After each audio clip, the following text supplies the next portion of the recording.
Hey, what's up? What's up? It's Leo G, man. I'm back for another edition of the Leo G Show, man. I'm glad y'all can come in and holler, and we can do this. You know what I'm saying? We're doing episode 35, man. I'm feeling good tonight, man. We got a lot of stuff to talk about, and we just gonna get right on into it, man. Shout out Miyagi Beats, man, for the new intro, man, because it's kind of fire. So right away, because we got a lot to get into, man, I'm gonna do the introductions. You already know this is a reoccurring theme now, man. So first off is my man Derek Cole up there chilling, man, all the way up there in Augusta, South Carolina, Georgia, wherever he is. What's going on, brother? What's happening, Leo G? You know where I'm at. It's called Loganville, baby. I'm ready. That's what's up. That's what's up, man. Ready to get into it tonight, man. So we got a lot to discuss and a lot to talk about. A little carryover from last week, man. So hopefully we'll have fun with it. And so none other, man. This dude really don't need no introduction, man. He's a crowd favorite. You know what I'm saying? My man over there, you know what I'm saying? He is Mr. ATL. Want all the teams here to do well. Y'all already know what it is. It's my boy Banks, man. What's going on with you, brother? What up, Leo? Peace up, A-Town down, baby. Peace up, A-Town down with a fifth of Remy over there sitting chilling. But we ain't gonna talk about it. We ain't gonna talk about it. I ain't gonna do it. I ain't want. Hey, you did it. You did it. All right, fellas, man. So look, we gonna get right into it, man. Doing this ATL sports thing, man. So before we get into the show, man, I guess it's a recurring theme. We got, we got to do the outfit check, right? We got to do the wardrobe check, man. So since we got the YouTube channel, man, everybody got they little theme on. So we're gonna do it. So we're gonna start out with Derek, man. So what's the inspiration behind tonight's episode? Your wardrobe. Well, we thinking like future quarterback. So I had to go back to the old school quarterback, the one that really started it all. My boy, the one and only Steve Bartkowski. Yeah, I just taught him how to pronounce that last week, ladies and gentlemen. It's all good, man. Taking it back to the '80s, man. Taking it back to the '80s. One of the greats, man. Steve Bartkowski. Shout out to Steve Bartkowski. So kick it over to Banks. Banks, you ready? You draft ready? You got the new ATL joint on, man. Give us the inspiration behind the night, man. So what made you put on what you got on tonight? Well, it's basically what it means. ATL. I want to put the logo on my chest of the saying. And of course, it's got my name on it. So ain't nothing other than Mr. Banks. So you know how I roll. All right, you got your jersey this year, man. You might have to put some shoulder pads on your ass and put you out there on the field this year, man. Let's roll. Let's go. I can get on out there. Okay. Anybody's a good body. We're gonna put him at left guard. Can you handle that? Put me out there. He gonna be the holder, the holder, kick the extra point. No, he gonna be put me out there. He gonna be the. We need one of those too. He's gonna be the T retriever. The T retriever. There it is. Yeah, they need somebody to run out there and get that T after the kickoffs, man. Absolutely. I'm pretty sure he could do that very, very well. That's prior to, you know what I'm saying, getting into that bottle. Okay, so inspiration. So look, man, the last couple of episodes, man. Hold on, Leo. What? What you got? I was just about to get into that because also last couple of episodes, man, y'all done tried to out ATL me, right? Banks tried to out ATL me with the whole Thrashers get up. You've been trying to out ATL me with all your throwback Falcons, Hammer, Jesse Tuggle, Bartkowski, and all that. I can do this for days. I can do this for episodes, man, when it comes to Atlanta sports. So tonight I had to really out Atlanta y'all, right? And this stems from last week we talked about championships. We talked about another team. We talked about the Atlanta Knights, right? So look, I got a lot of feedback, fellas, and I was wrong. We were wrong because none of y'all corrected me either. But there was a team here in this city that actually won a professional championship before the Atlanta Knights. Did you all know that? I forgot about that team. I wasn't even born, so I couldn't even. Okay, but if we supposed to be all Atlanta Banks, we supposed to be all Atlanta, man. Come on, dog. What? You're right. You are so right. I forgot about this team, and forgive me. No doubt. And you know, all the soccer folk got at me and was like, yo, you know you wrong for that. So I was like, yeah, that's my bad. Derek O, did you realize that we made a boo-boo on the last episode? I absolutely did not. So I will take that. Okay. Well, yeah, we took a major L on the last episode. We claimed that the Atlanta Knights of IHL fame won the first professional championship here in the city, and we were dead wrong. So and that's why I had to break it out. Y'all see it. I'm not gonna stand up because if I stand up, I might fall over. But y'all see it, man. It's the Atlanta Chiefs. The Atlanta Chiefs. Atlanta Chiefs was the first professional soccer team here in this city, right? They played in the NASL, and they actually won the first professional championship here in this city in 1968. Wow, can you believe that? That was 26. So that predates the Atlanta Knights championship by 26 years. The Atlanta Knights won the championship, I think it was around 94. They won a championship in 1968. So gotta give a shout out to the Chiefs, man, for winning that championship. You know, professional soccer at that time in the States wasn't really big, but you know, hey, they did it. Banks, did you do a little homework on the Chiefs? Did you know anything about the championship they won back in '68? I know you say you weren't born. We pretty sure Derrico was like in high school at the time, but Banks, did you know anything about the Chiefs? I didn't, only for what my grandfather used to tell me about them. He said that when they were rebranded, they were the Apollos. That's about all I can tell you about them. They played in different venues, I know. You know, my grandfather told me so much stories about that team. I can't even remember them all, but I remember he saying when they were rebranded, they were the Apollos. That's all I can really tell you. They were rebranded as the Apollos there. So you know they were here roughly a couple of. I don't want to do a whole history spiel because we got a lot to talk about. Derrico, anything you want to add to the Atlanta Chiefs? Yeah, I got some nuggets. I found out that they were owned by the Braves between 67 and 73, and then they was actually owned by the Hawks in 73. So yeah, and Dick Cecil and Ted Turner owned them between 79 and 81. So those are little three nuggets I got for them. That's what's up, man. So yeah, so we stand corrected. The first professional championship that came to the city was courtesy of the Atlanta Chiefs. A lot of history behind that, man. We can go all the way back. So another thing is too in the NASL, guys. I don't know if you knew this, but a soccer legend by the name of Pele played for a team called the New York Cosmos. I don't know if you guys were aware of that. They actually played the Atlanta Chiefs. So Pele actually came, soccer legend out of Brazil, came to the States and played here in the NASL and actually played the Chiefs here in Atlanta. So that's legendary status right there, man. If you know anything about soccer, if you don't know anything about soccer, I would tell you to go Google Pele. Also go on Netflix. There is a documentary on Pele, one of the greatest soccer players of all times. So yeah, it's a lot of history with the Chiefs. Also, man, so since we're talking about the Chiefs really quickly in the history of Atlanta sports, I got something really, really cool. So if you guys can see this, it says 1968 champs, right? This is a scarf here. And it is show it really, really quickly for all of our people on YouTube. Atlanta Chiefs scarf. Nice. Representation of the 1968 championship that they won here in this city. Shout out to my man Rob Bridges who designed the scarf. So we definitely can't, when we talk about Atlanta sports history, we definitely cannot leave out the Atlanta Chiefs, the first team to bring this city a championship, man. And, you know, very, very, you know, y'all see it. I got the jersey. Don't ask me where I got the jersey from or how I got it. This is a secret. I can't tell nobody how I did that. But we did. Like I said, I had to out ATL y'all tonight when it comes to this Atlanta sports history. So this means war. Okay, well, bring it. I'm ready, damn it. You know, I stay ready. You know, when you stay ready, you ain't got to get ready, man. So it is what it is. So Banksy, I'm pretty sure y'all gonna try to up me, both of y'all.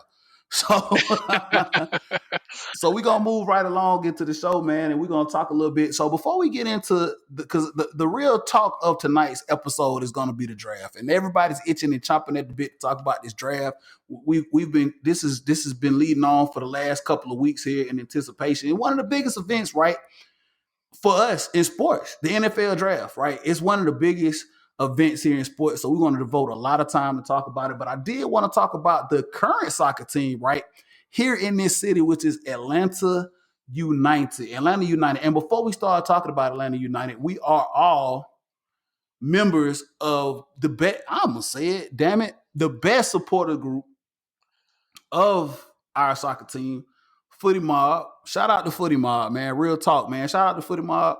It's the best supporters groups, best SG hands down, right, guys? When you Absolutely. guys agree, Absolutely. Absolutely. What's your got a shout out. profession? What is your profession? Come on, Derico. I need you to get a little bit. shout out my man Reggie, man. Shout out Footy Mall. So as we record this episode, it's probably gonna drop on Monday, but we got the first home game of MLS coming up here tomorrow. So that'll be dropping. But I wanted to tell you guys about something. I don't know if you guys knew about it or you're gonna learn about it tonight. So Footy Mob has collaborated with a local brewery here, Wild Heaven, and we've done something very, very cool, right? If you're from Atlanta and you know about Atlanta, man, one of the big things here in Atlanta is wings, chicken wings. Yeah, chicken wings is something that we do here in Atlanta, and it's really, really big, right, man? So what more Atlanta than to collaborate with a brewery that could somehow encapsulate chicken wings, right, into a beer? We all who don't like drinking beer? You like drinking beer, right? Absolutely. Absolutely. Yes, right. Absolutely. So we Footy Mob SG, who's collaborated with Wild Heaven, they have been one of the breweries that we've been with. I want to say since day one. Don't hold me to that, but shout out to Nick over there at Wild Heaven. 2 locations here in Atlanta. They did a collab and they came up with the idea. They said, what if we can actually take lemon pepper is like one of the biggest flavors here in Atlanta. You guys like lemon pepper? I know Banks do. Look at Banks. He's like, yeah, lemon pepper. Yeah, lemon pepper. So lemon pepper. If you ever in Atlanta, man, you gotta go to American Deli. What's your favorite wing spot, Banks? Taco Mac. Taco Mac. That's what's up. Derico? Hey, I'm going with American Deli. I'm sorry. Exactly. American Deli, right? You got to go to American Deli. So if you ever in Atlanta, man, you got to go to American Deli. They all over the place. Lemon pepper wet, fried. Mine is lemon pepper wet, fried hard, all flats, fries, seasoned salt, and a peach drink. I like That's what you got to do. That's what you got to do. That's what you got to order. So once again, going over to what Wild Heaven was able to do in collaboration with Footy Mob is created an IPA. They created an IPA, fellas. I don't know if you guys can see that. Can you see what that says? Yes. Lemon pepper wet IPA. Yes. Lemon pepper wet IPA. Just in time for the first home game, man. This is gonna go down tomorrow night. I'm gonna get into this. I'm gonna save it. I want to crack it open right now, but I'm gonna save it. I'm gonna save it for tomorrow night, man. It's IPA going down. Lemon pepper wet, man. We're gonna check that out. Inspired by one of Atlanta's most popular foods, and also Footy Mob. Shout out Footy Mob for creating the cool scarf with it. You know what I'm saying? To go with it. Flat. I ain't even gonna flip it over to the other side because it's always flash. It's always flash. You know what I'm saying? So shout out Footy Mob for creating this. It's always flash. Derico, what you got? Now you know I got to contradict the all flats. I'm a drums man. Thank all you. Day. Thank you. All drums, baby. All drums. Let's do this. All drums, baby. The media, you can keep those flats. You can keep those flats and throw them in the trash. I mean, the word flat alone tell you ain't got enough meat on the bone. Absolutely. I mean, you can take two little bites from your front 2 teeth and you're done. Y'all are psychotic, man. Y'all, both of y'all. I can't trust neither one of you all now, man. No more. I'm good. I'm good. We good over here on the flat area. We good. We good with that. We all drums, baby. All right. I'm with you. I'm with you with the lemon pepper wet. I'm with you on that, but it's got to be all drums. Man, we doing all flats. Well, I'm not going. Blue cheese, so I can hang.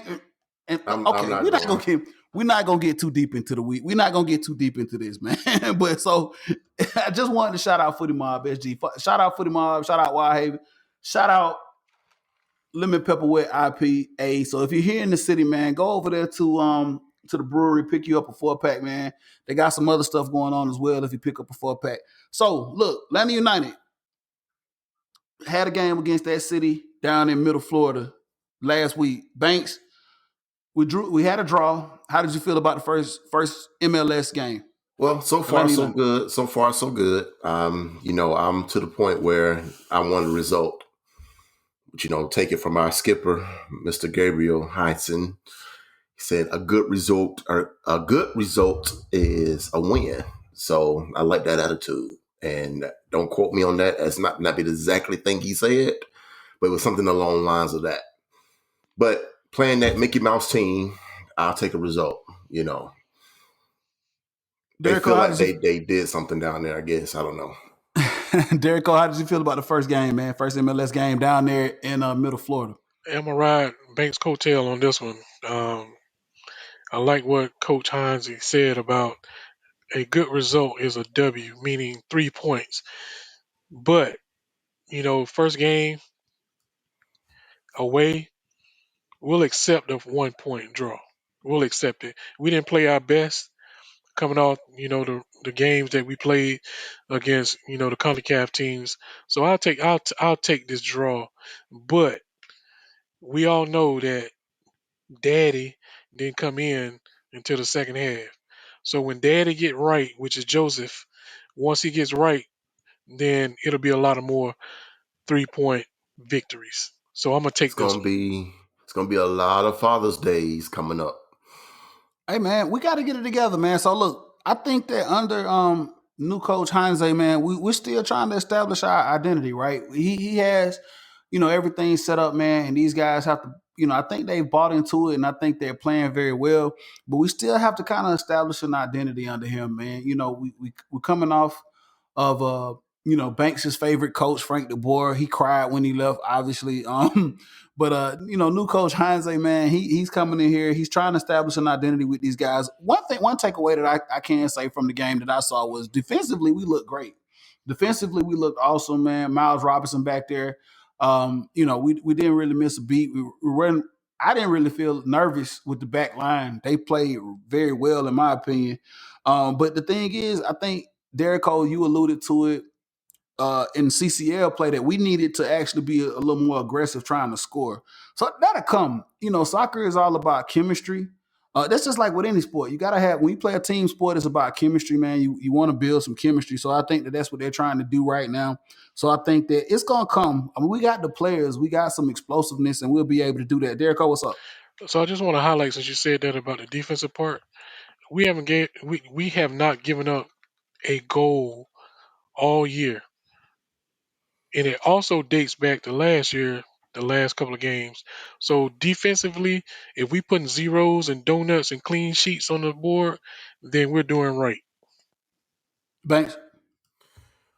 And I'm just thinking about you talking about the CONCACAF. Do you feel that the way they played, those games in Alajuelense, that they maybe they kind of holding back a little bit because they knew the start of the season was coming up, perhaps? I'm just guessing. I'm just throwing something out there. I mean, I don't know. No, it's always difficult, man, to kind of juggle these different things, right? So we know when we get into the season, you got to juggle the regular season. Right now we're juggling CONCACAF Champions League. Then eventually we'll have to kind of juggle the Open Cup, the U.S. Open Cup, because we're still the defending Open Cup champions. Shout out Atlanta United defending Open Cup champions because we didn't get that tournament jumped 2 off in years 2020. running. We didn't get that tournament jumped off in 2020 because of COVID, right? So these are some of the things that you have to do in soccer. You kind of have to mitigate that. You have regular season games, and then you have other tournaments that you have to kind of mitigate and rest players, sit play, who to play, who not to play, and prioritize what you want to do. So yeah, CCL is very important, and I think the club has a very it's the priority level is set high. So you want to make sure that you're able to put your best players and your best foot forward when it comes to that. Because coming up here Tuesday, we got to play Philadelphia, right? I think we can play Philadelphia here at Kennesaw for the semifinal, the first leg of the semifinals. So you want to make sure you have fresh legs for that. Also, like I said, coming up here, we play Chicago tomorrow night, and we'll talk about that on the next podcast, and hopefully we'll have 2 results that we can be proud of here going into Saturday and going into Tuesday. So shout out Atlanta United, shout out Footy Mob. You know, we're gonna constantly, man, hold them up, man, because Atlanta United is holding up the city at this point, right, guys? Yes, they are. They Yes, are they definitely, man. So look, so now let's get into this. Let's do it because last week we tailed into it, but now we're gonna really get into it because we moving right into the actual draft coming up here on the 29th. Shout out Banks' birthday. We doing it. So if anybody listening, man, we gonna kind of do it big down there at Atlantic Station. Falcons having a draft party, man. So come through, man. Holler at your folk. We're gonna try to get down there to Atlantic Station to the draft party and see what our boys do. So we're gonna dig into it tonight. We had an extra guest that was supposed to be on tonight, so I want to shout out him, man.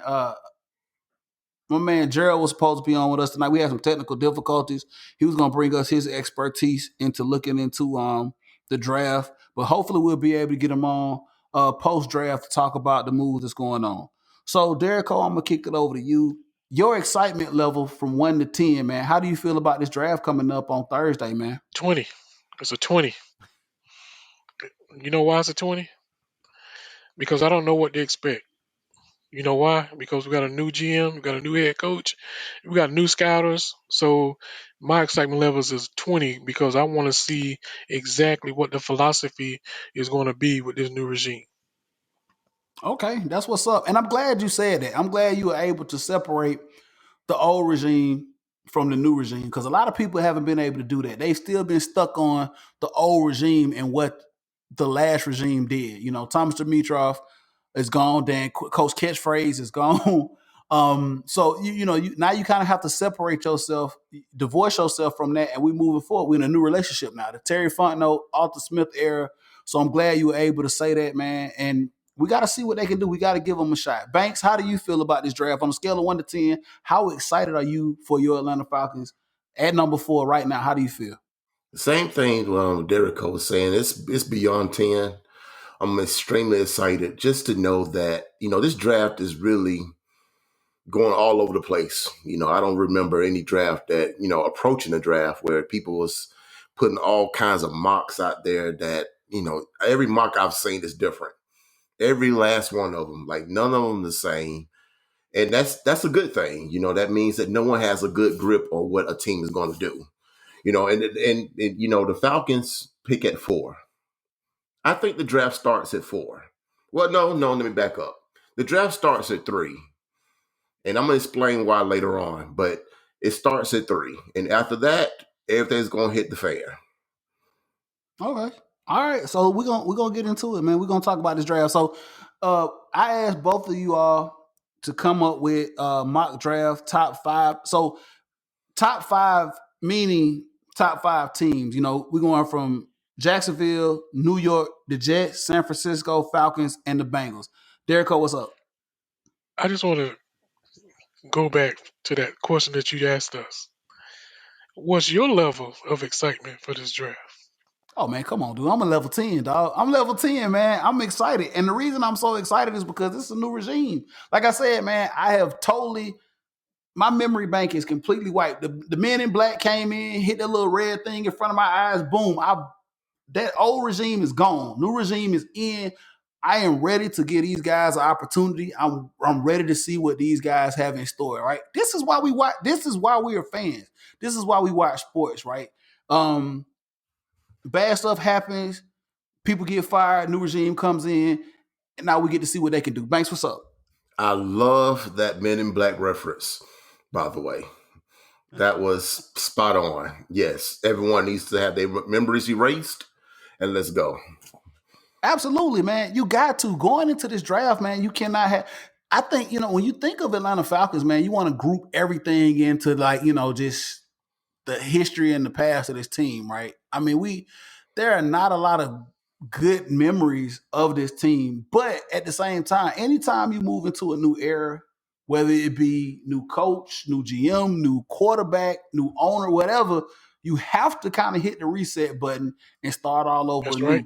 So whatever thoughts you had going in when you get new everything else. It's like you get a new car, right? You don't think about that old car you had that had 300,000 miles on it, right? You got to think about if you got a brand new car, you know what I'm saying, with 3 miles on it, right off the, hey, I'm in a new car, new expectations, living my best life in my new car. We riding around. Same thing here with Terry Fontenot, Arthur Smith coming in. New regime. We got to get them an opportunity. We got to get them a shot, man. So I'm super excited. To answer your question, I'm super excited because I want to see what these guys are going to do. Where their thought process is and how they're going to move this team forward going on into the future. So going back to what we had, I challenged you guys to say, okay, hey, we're gonna do a mock first 5 picks, and that's pretty easy because we're number 4. I wanted you guys to give me the first 5. I wanted you guys to mock up the first 5: Jacksonville, New York, San Francisco, Atlanta, and the Bengals. So I wanted you all to give me your first 5 picks and how this draft is gonna go in your opinion moving forward. Banks. So before we do this, go ahead. Is this just what we want, or what you think the team was going to do? So we're gonna do what you think how this is gonna play out. The first 5 picks. I want you to tell me how the first 5 picks are gonna go out in your opinion. All right, and then we're gonna discuss it from there. So I'm gonna kick it over to Derrico first. Derrico, you tell me, and then so Derrico, you'll go. After you go, I'll go, and then we'll kick it over to you, Bank. So first 5 picks: Jacksonville's first on the clock, Jets, San Francisco, Atlanta, and Bengals. Go ahead. Well, I think everybody understand that the first pick will be Trevor Lawrence. So no need to battle that pick. The second pick we understand is supposed to be Zach Wilson. I know Banks said that San Francisco's a wild card. As long as the Jets are in the league, the Jets are gonna jet. So if they don't pick Zach Wilson, then they will be the ones that put the monkey wrench in the draft. But if they pick Zach Wilson, then we're gonna go to number 3.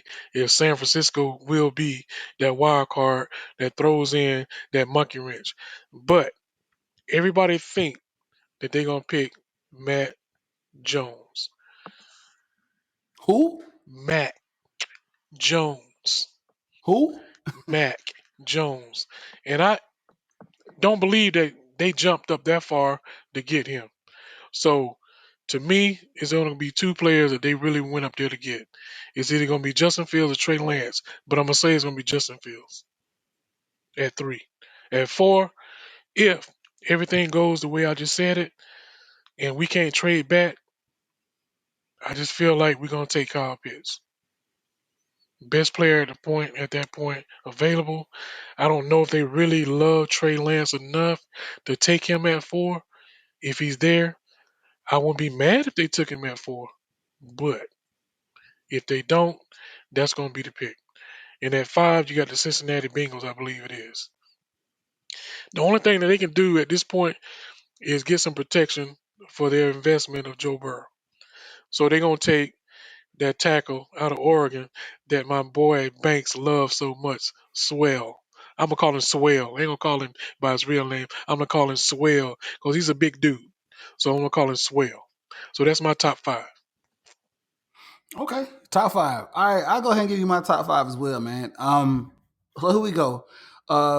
Number 1 on the clock is going to be the Jacksonville Jaguars. I think it's no secret.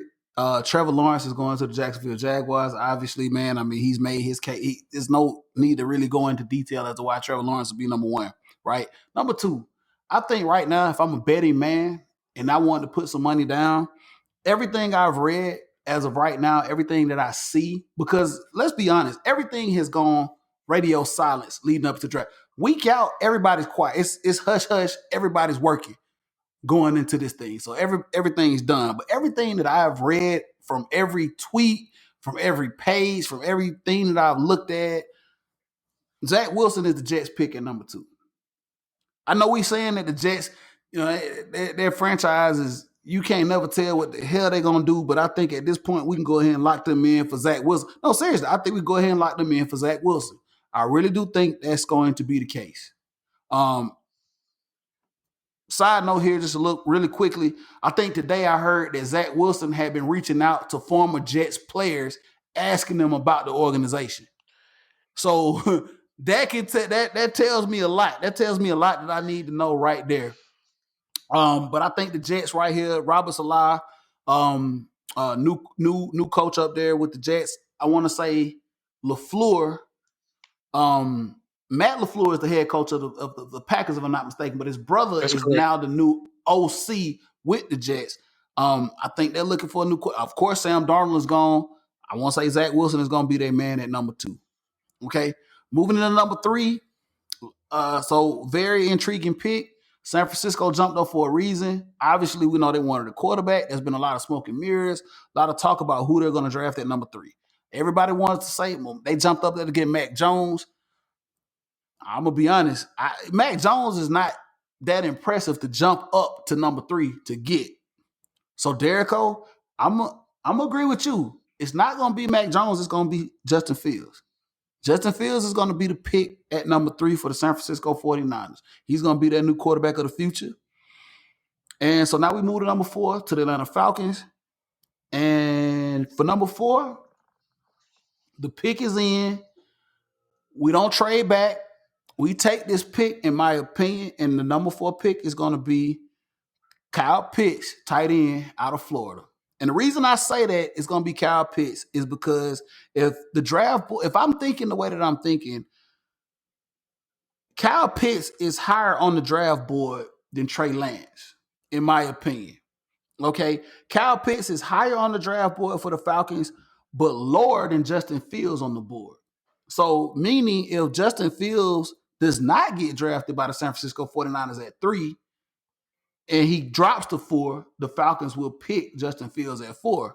But if Justin Fields is gone off the board at 3, we take Kyle Pitts, best player available. That's what you have to do. You just have to do that. All right. And we'll talk about that just a little more here in a minute after I let Banks gives his mock. So number 5, we go to the Bengals. I'm gonna go a little different from you, Derrico, in my pick with the Bengals. I think the Bengals decide that they want to give some more weapons to Joe Burrow.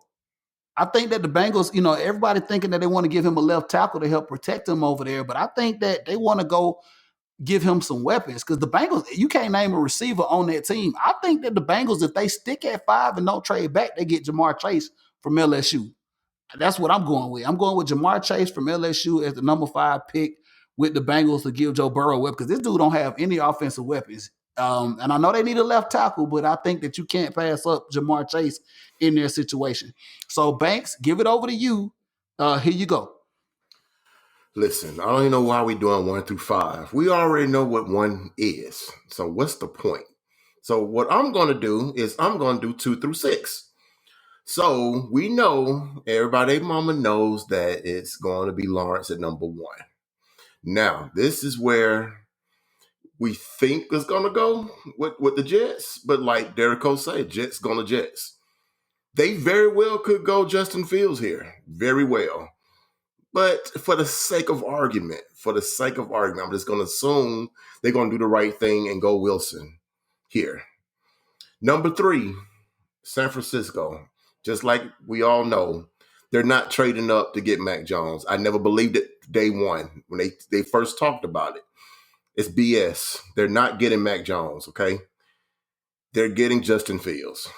And I know it, you know it, we all know it. San Fran is getting Justin Fields.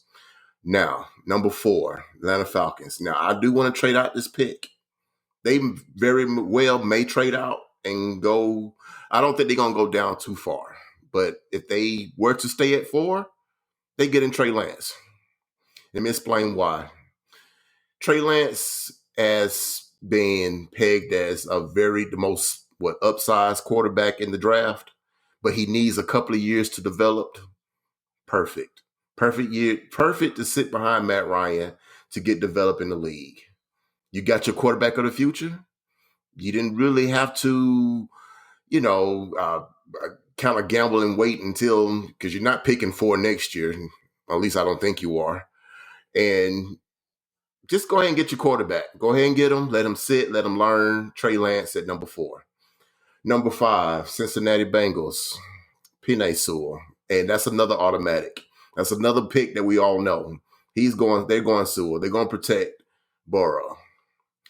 Number 6 with I think Detroit Lions. They're going Devonta Smith. They're going Devonta Smith from Alabama. Wait, And I that's thought my 5. okay. That's my 5 because I didn't pick one because we all know Time what out. one is. Time out. So I thought Derrico, I don't know if you can look at it really, really quickly here. I could be mistaken. I thought 6 was Miami. No, If I'm it's not Detroit. mistaken. It's Detroit. So it is Detroit. So 6 is Detroit? Actually, Yeah. it is Miami. No, I'm sorry. It's Miami. I'm sorry. You're Yeah. right. You're right. Miami jumped up. If it's Miami, then it's Kyle Pitts. It's Kyle Pitts at Miami. Okay. All right. So now, so we're gonna kick this over to Banks really quickly here, man, because Derrico, obviously, man, our drafts, they damn near mirror one another. Outside of the 5th pick, Banks decided to go 2 through 6. So now we go back up here to number 4, and we're gonna talk about the Falcons' Pickett with Trey Lance. So I'm gonna kick this in your court, Banks. You feel that strongly that Atlanta needs a quarterback. We're going to marry Atlanta with a quarterback at this pick with Terry Fontenot and Arthur Smith starting out their era here. How confident do you feel in this pick with Trey Lance and the direction that the team will go if they pick him at 4? Very confident. This is Arthur Smith and Terry Fontenot first draft. I'm pretty sure they want their guy, their staple guy, to come in and say, this is who we're going to ride with. And what better way position is a quarterback that's got to learn, that's got to find his game. Perfect. I mean, that's well and good. We all know he's going to take some time to learn, but this is what you need by the time Matt Ryan calls it quits. I think Trey Lance will be ready to go. So yes, I'm very confident about that pick. Okay, I'm gonna slide it over here to Derrico, and we'll talk about Derrico and I'll talk about Trey Lance in just a moment. So you told me that we think that you and I both think at number 4 the pick is going to be Kyle Pitts, and I'll give my spiel on here in just a minute. I'm gonna give you the opportunity to tell me how confident and how confident are you in this pick, and why do you feel like this is where we go at number 4 with this pick in Kyle Pitts? Now, I'm gonna be honest. I'm not real confident that they're gonna pick him at 4 if Trey Lance is there. But if they feel like they're not as sold on Trey Lance as they are with Justin Fields, then they're gonna pick Kyle Pitts. I mean, it's a toss up at this point, and that's the beauty of this draft with our team. You don't know if they're gonna pick Pitts or you don't know if they're gonna pick Lance. Either way, I feel like they won't go wrong. But my heart is just telling me that they're gonna pick Kyle Pitts just for the simple fact is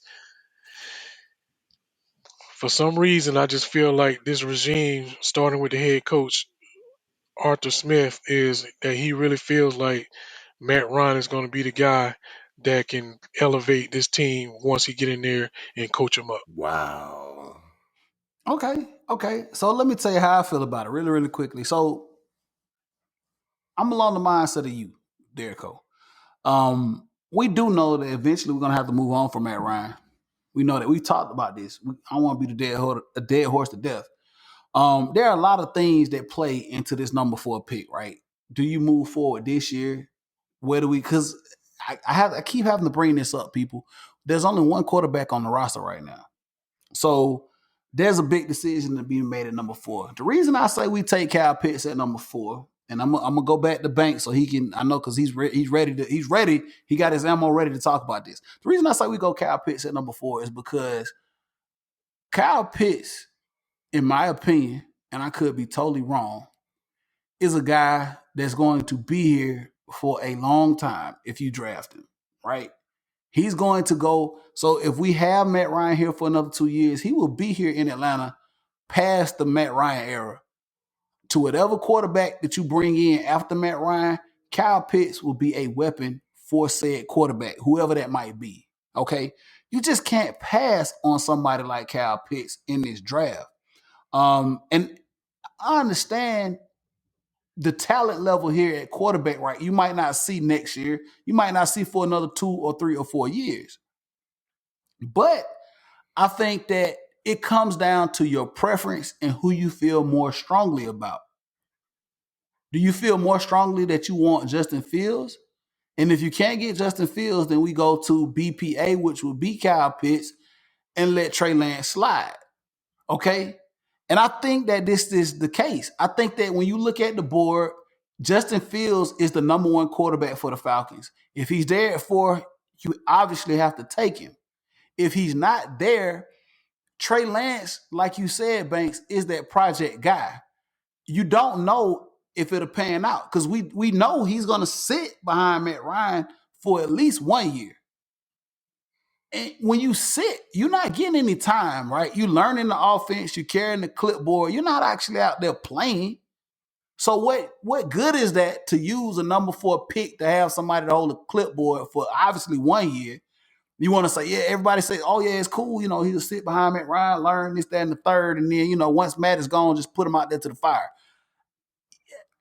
It sounds good in theory, but you're taking a number 4 pick to do that. This is not a number 15. It's not a number 25. It's not a number 30 pick. This is a number 4 pick. You really want to take a number 4 pick and put him behind Matt Ryan for 1, possibly 2 years. A number 4 pick. I mean, that's just the way I look at it. Like I said, with Kyle Pitts, you got a guy. If everything pans out the way it's supposed to, we never know. But if everything pans out the way we think it's going to pan out, this dude will be here for a decade and to give you a lot at that tight end position. So, Banks, I'm going to kick it over to you. What do you feel and how do you look at, in comparison, Trey Lance to Kyle Pitts? Because you said we're taking Trey Lance. So you give me why you feel Trey Lance is it over Kyle Pitts if we get there. Where did this whole thing about Kyle Pitts come from? Because I don't recall anybody from Falcon Brass ever saying, we love this guy, we got to have him.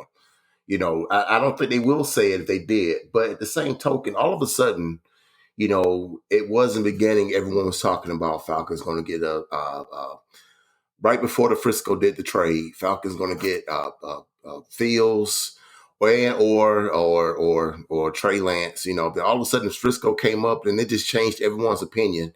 Then, Falcons going to just go get Kyle Pitts. And I'm like, huh? I mean, you do know we got Hayden Hurst, right? A guy that we kind of didn't use that much. And that's on the offensive coordinator. But the same token, I mean, even when that whole story came out, Hayden Hurst tweeted out and said, your tight end is right here.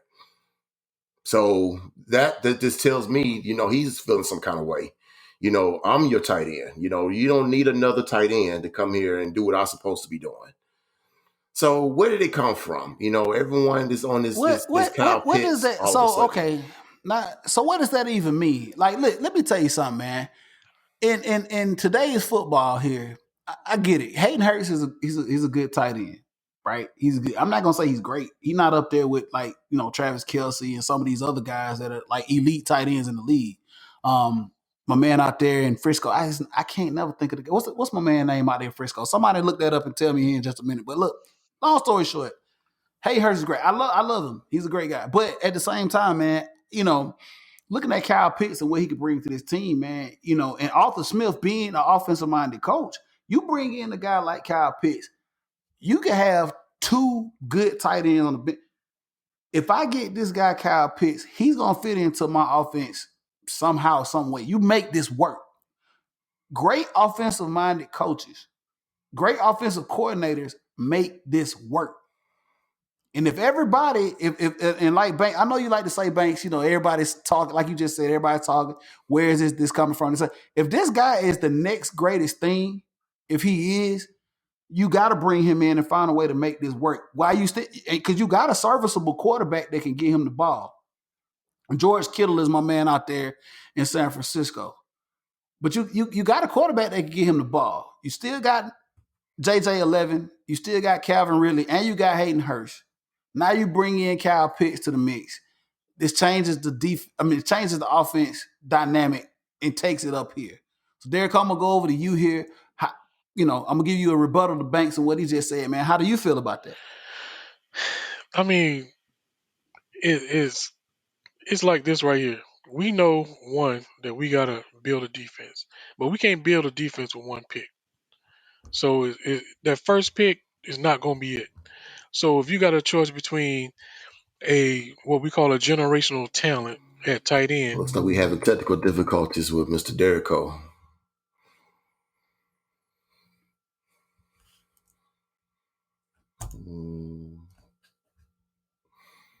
Derico, you got it? Okay, so while Derico's having technical difficulties, we'll come right back to him here. So Banks, we'll talk to you a little bit about Kyle Pitts. Do you not? I mean, what's going on with Kyle Pitts? Do you not like Kyle Pitts, or how are you feeling about Kyle Pitts? I'm not feeling no kind of type of way with him. All I'm just saying is it just came out of left field about this guy. You know, he was never on our radar. It was never, tight end is not even it's the last position we even thought about even plugging for this team.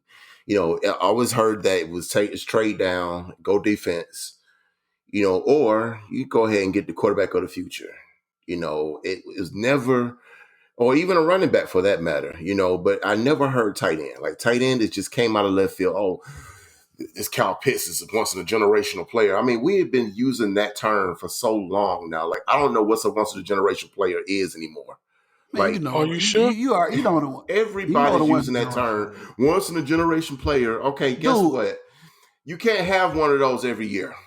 Okay, so hold on. Let's see if Derico's back. Derico, are you back? Are we back? Yeah, I was just saying. He's talking about generational player. I mean, it's somebody that's going to transform your team. I mean, it's not like you draft somebody in the 4th, 5th, 6th, 7th, 8th round and think that they're going to be a transformational player. You know what I'm saying? Pat Mahomes is a transformational player now. We didn't probably know that when they drafted him, but he is that dude.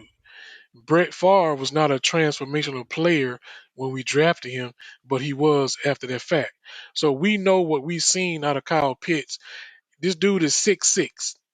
You tell me a tight end that's been 6'6" besides Tony G that can go up and get the ball from anybody that's defending him. That dude is that dude, and that's it about that. Okay. I mean, strong words. I feel you totally. I'm behind you 100%. Banks, are we back together? Are we through the technical difficulties? Are you? I didn't hear a word he said. Like, I guess you heard him. I didn't hear anything. So I don't know. What did he say? I don't know what he said. All right, I'm gonna try to facilitate this a little bit. So he was just basically saying that yes, Kyle Pitts is that generational talent. He is that guy that will be able to do the things that we need him to do. Tony Gonzalez, Antonio Gates type player at that position. So at this point in the podcast here, we're gonna kind of take a break here. We're gonna take a pause. We're gonna come right back because we're having some technical difficulties. And we'll come back and we're going to talk about a few other things before we wrap this up. So stand by. We'll be right back with the Leo G Show. All right, we had some technical difficulties, but we're back now here talking about the draft again, Atlanta Falcons. We left off here. We were talking about Kyle Pitts and why we couldn't pass him up. But since we're having technical difficulties, we're going to just move right along into the next part of the podcast. So one of the things that I wanted to talk about, guys, tonight was the smoke screens and the different things that come up during this draft process. So one thing I wanted to talk about that we just found out this week was somebody leaked out the fact that Justin Fields suffers from epilepsy. There different levels of epilepsy, but apparently he suffers from some type of epilepsy, and it was dropped this week leading into the draft. I'm going to go over to you here, Banks, first.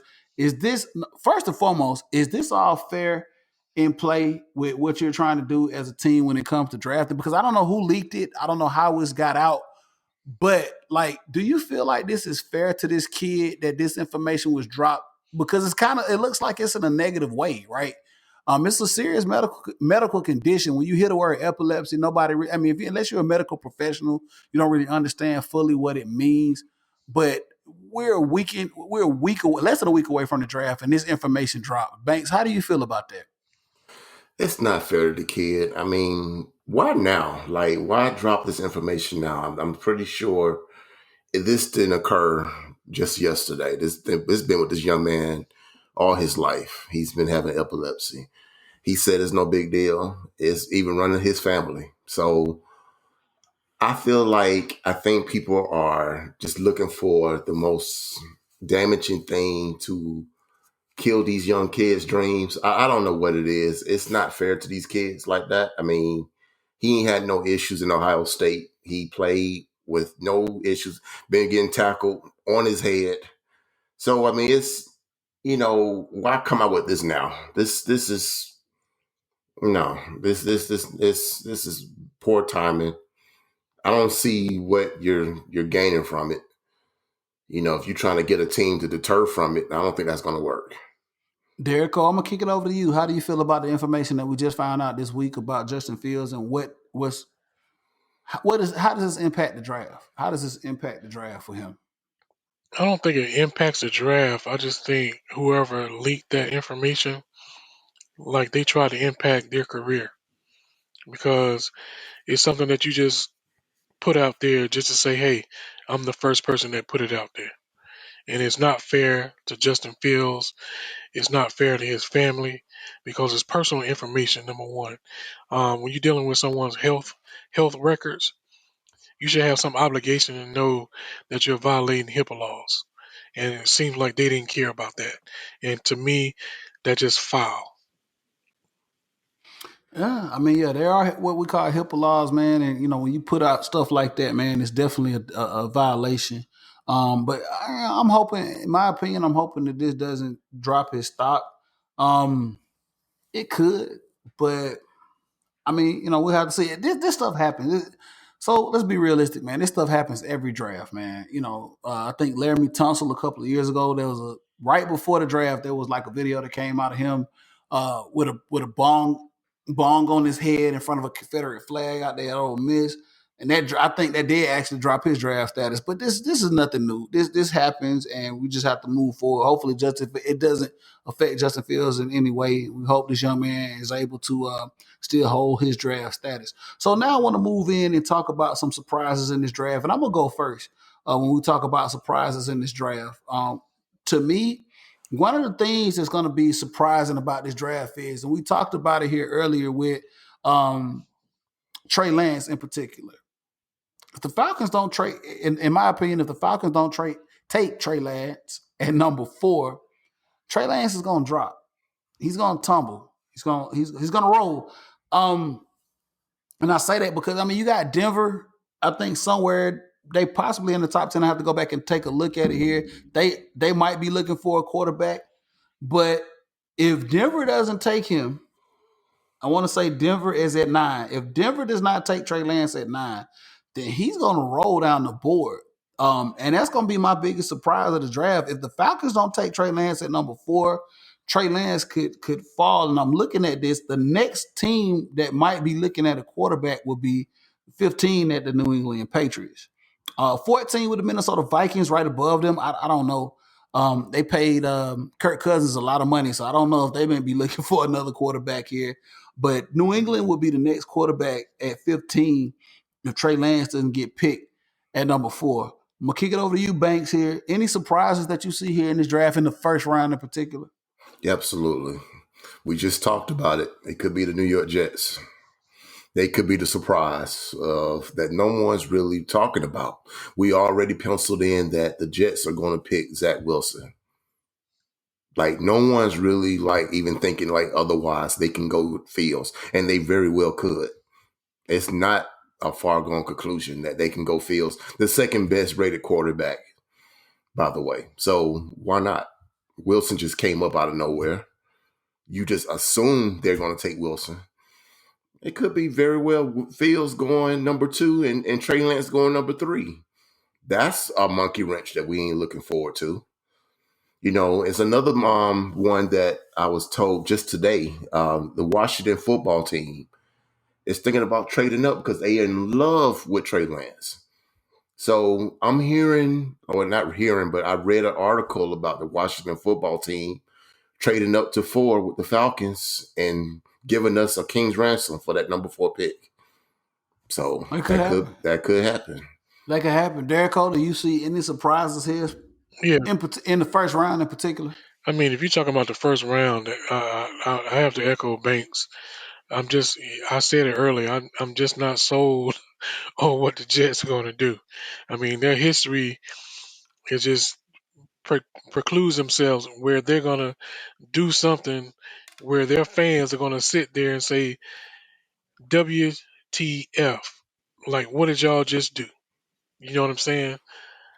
And I just feel like they are the ones that's gonna throw a monkey wrench in there because everybody pretty much understand that San Francisco is not gonna be that one unless they actually take Mac Jones. Banks, what you got? I don't think the fans of New York is going to say WTF, even if they got Justin Fields. I've been doing some snooping on everyone's fans page, and everyone's pretty torn in New York about Zach Wilson and Justin Fields.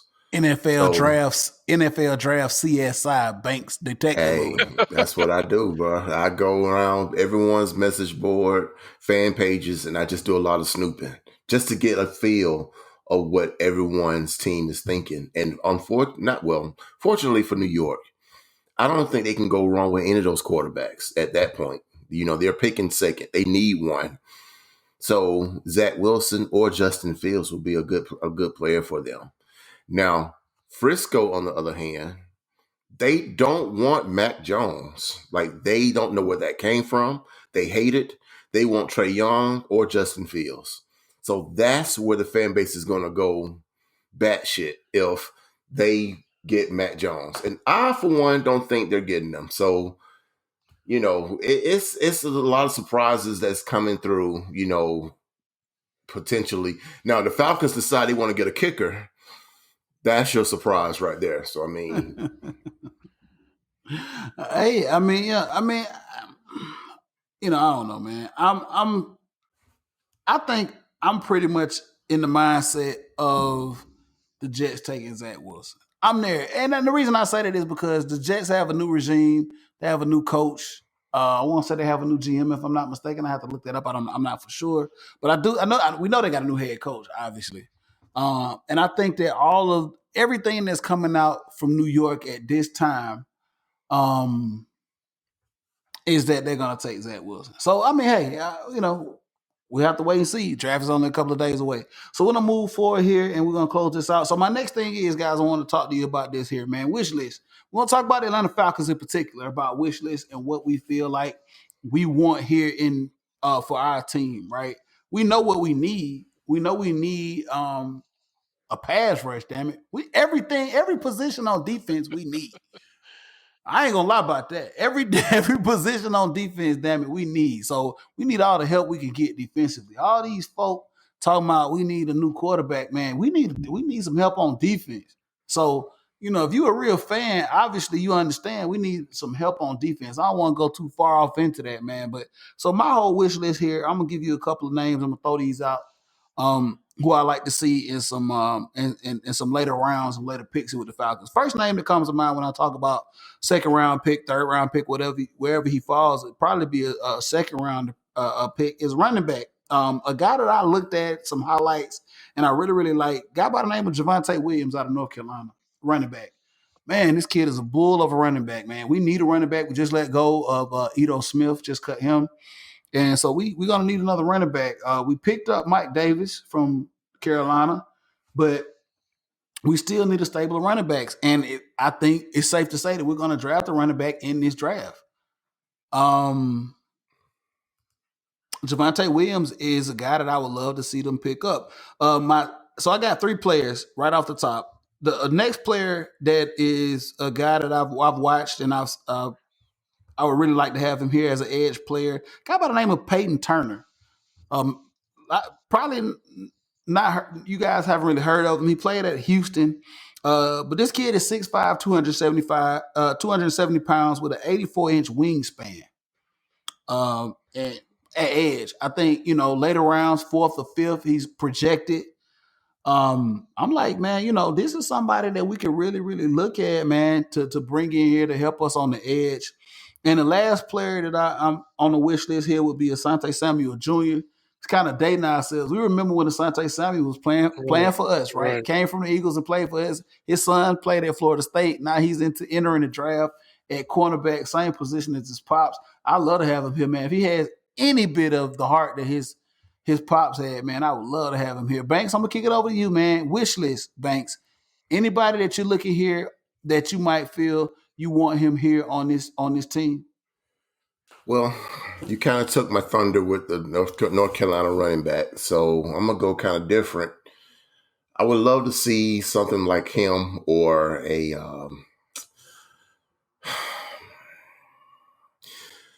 pass rush. I would like to see that guy. I can't think of his whole name. I think his last name is Tyron. If I'm not mistaken, I don't recall what school he went to, but I saw a highlight of him, and it was a couple of weeks ago.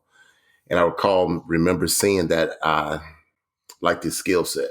I should have remembered his name. That's my fault. We need a corner. Throw him in the air. Whatever falls, grab him. I can't really, when it gets to the first two picks with J.C. Horn and Patrick Surtain, the third, I don't know anybody else after them. So running backs, like I said, I like the North Carolina kid, and Etienne, that's his name, from Clemson. I like Etienne. Travis Etienne. Okay. Cool. We definitely know we need a running back here. Possibly gonna pick him up. Derek, I'm gonna kick it over to you, man. Wish list players and coming out that you would hope that the Falcons take a look at or possibly able to take, man. Really quick. Edge rusher, Carlos Boogie Basham Jr. from Wake Forest. That would be my third round pick if he gets there. If he doesn't get past the second round, then I'll push it back up to the running back spot where I'm all in on ETN. My sleeper pick will be the wide receiver from FSU, Tamarian Terry, Scary Terry. You may can get him in the fourth round. He's a 6'4", 220 some pound receiver, runs a 4.45 from FSU, and I just think he'll be that sleeper guy that they compare him to T.O.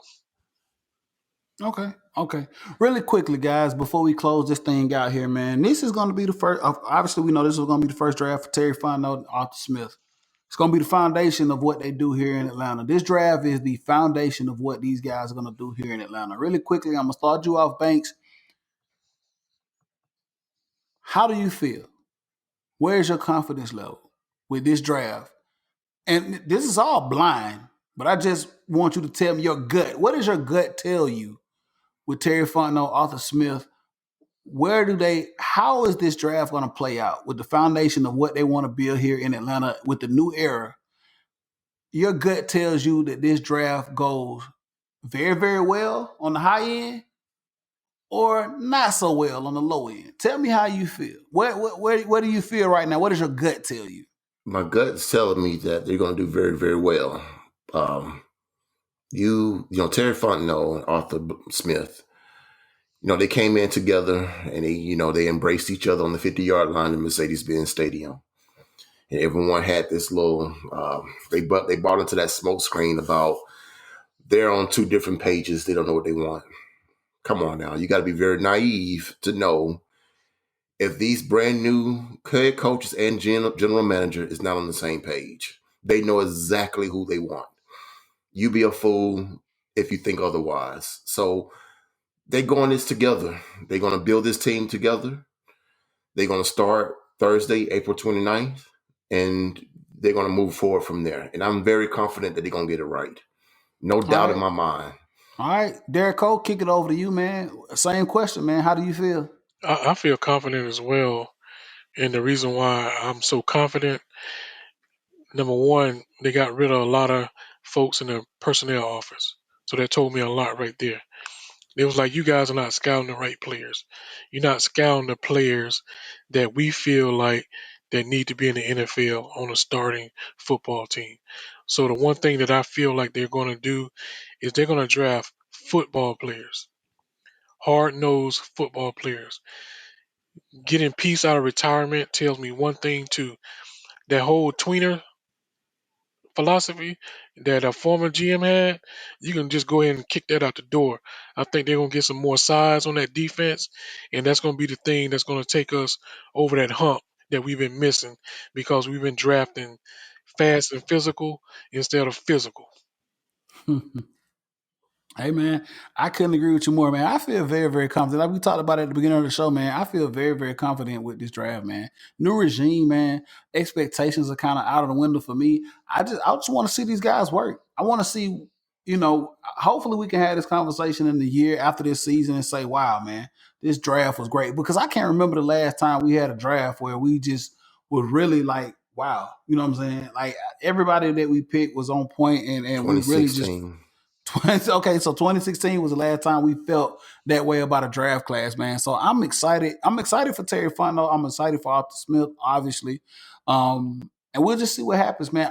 We're gonna be, so if you're in the city, we're gonna be down at the draft party, man, Atlantic Station, man. Down there, we're gonna check it out. And we'll be ready to see what happens at that number 4 pick, man. Whether we stick with it, whether we trade out of it, whatever the case may be, I think we're ready for it. We're gonna hold to it, man, and we're excited. So draft coming up. It's upon us, fellas. It's upon us. So we're gonna end the show here, man. And so I'm gonna go with Banks right before we end. You got something? Go ahead. Well, I'm just going to say is, we know that April 29th is the, draft day one. And that goes for anybody that's listening. Don't get your heart set on a certain player. This can go either left or right. This never is going to go exactly how you plan it. If we don't go quarterback, it's not the end of the world. Just know that they got a plan. And I feel in my heart that they know exactly what they're doing. Listen, this is a fresh, clean slate. Okay, this is nothing that they know. They don't know anything about our past history. These guys came in here what they want to do. They want to do what they want to do. So they're moving forward. So if they don't get a quarterback, it's okay. It's fine. If they go out there, pick number 4 and pick a wide receiver, so be it. It's but what I'm saying is it's their pick. I get it's it. their pick. So I get it. Embrace it and let's see where it goes from there. Because let's not forget, everybody, the draft ain't just one day. It's 3 days.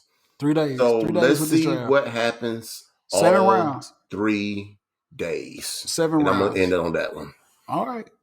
There we go, man. So we'll come back hopefully after the draft and do a whole podcast and talk about what the Falcons did. Hopefully we will be excited and happy about the new guys that'll be wearing the red and black. So kick it over to you, Derrico, man. Let everybody know what you got going on. Let everybody know how they can get up with you, man. What I got going on is a volleyball tournament all weekend. But on a serious note, you can catch me on the Twitter at Derrico_Virgo. That's my IG. On my Twitter, you can catch me at VSU96SDD. And if you're lucky enough, you can catch me on the Facebook at Stacy D. Derrico. All right, man. Kick it over to you, Banks, man. Let everybody know how they can keep up with you, man. I know you got the new social media assistant now, so everything should be on point, right? Let everybody know how they can get with you, man. Everything's on point. All I'm doing right now is I'm getting preparation on my 21st birthday. Taurus, stand up, baby. Taurus, stand up. But, you can find me at BabyBanks80 at the Twitter and Instagram, and Antoine Jarrell Banks at Facebook. Once again, the B-Day is coming, and I'm going to turn up all week. So hit me up, and let's hook some up. He not gonna remember nothing, dude. I'm gonna let y'all know that now, man. April 29th, he ain't even gonna remember who we damn draft on the 29th. I'm gonna tell y'all that right now. He ain't gonna remember. Y'all gonna tell me the next day. Y'all gonna tell me the next day. Now. Wow. Yeah, man. All right. So look, man, y'all already know, man, how to find us, man. Y'all can catch us on Facebook, the Leo G Show. Also, you can catch us on Twitter, the Leo G Show, the number 1. That's the Leo G Show, the number 1. On Twitter, also catch me as well on my personal page. That's at Southern Set with 2 T's. A lot of you, I had several people come at me on my Twitter page, and I I welcome it. I'm like, wow, okay, we got some people that's checking us out. So, and also on the Leo G pages, on the show page as well. So, but also check me out. Southern Set, that's with 2 T's. So also check us out on Facebook. Check the YouTube channel out. Like my man Reggie always say, shout out Reggie and Gold Food. You know, it don't cost you a thing to like, subscribe, man, and follow us, man. Because we doing this from a fan's perspective. It's a lot of content out there, man. But we definitely appreciate everybody that's liking and following us, man, and checking us out, man. That's what we do. So continue to do that. We'll continue to bring you this content. We're excited about the draft once again. Shout out Footy Mob. Shout out to Wild Heaven. We're gonna plug it. They ain't paying me nothing, but I'm gonna plug it, man. So shout out Lemon Pepper Wet IPA. If you're in the city, man, head over to one of their locations, the West End or Avondale Estates location, pick you up a 4-pack of that. Hey man, we just gonna run it, man. It's been another edition of Leo G Show. I appreciate you guys, man. We're gonna do it, man. We out.